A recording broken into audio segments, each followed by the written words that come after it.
আমরা খুব সুন্দর অনুভূতিগুলো নষ্ট করি ঠুনকো কারণে নয়, বরং খুব গুরুতর ভুলের কারণেই অনুভূতি নষ্ট করে ফেলি। নিজের আত্মসম্মানকে বিসর্জন দিয়ে আমরা ভালোবাসাকে প্রাধান্য দিই। অবশেষে আমরা নিজের আত্মসম্মান হারিয়েও ভালোবাসাটুকু পাই না।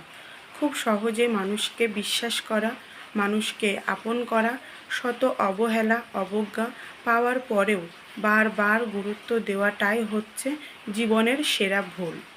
সামান্য একটু ভালো থাকার লোভে আমরা যাদের পাশে চাই, যাদের ভালোবাসা চাই, যাদের কাছে প্রত্যাশা রাখি, তারা আমাদের শুধু হতাশাই করে। অবহেলা অনাদর পাওয়ার পরেও যখন নির্লজ্জের মতো প্রত্যাশায় বারবার হতাশ হতে থাকি, তখন অনুভূতি আপনা আপনিই তার ভাষা হারায়, ছন্দ হারায়। এভাবে অনুভূতি হারিয়ে শেষমেশ নিজেকে ভালোবাসার মতো ইচ্ছেটুকুও আর হয়ে ওঠে না। অবহেলা শুধু সম্পর্ক নয়, অনুভূতিও নষ্ট করে দেয়, খুবই বাজেভাবে নষ্ট করে দেয়। এক ভুল বারবার করে আমরা যার কাছে একটু গুরুত্ব পেতে চাই, যার কাছে একটু সময় পেতে চাই, একটু যত্ন পেতে চাই, ঠিক সেই মানুষটাই আমাদের অনুভূতি নষ্ট করে দেয়।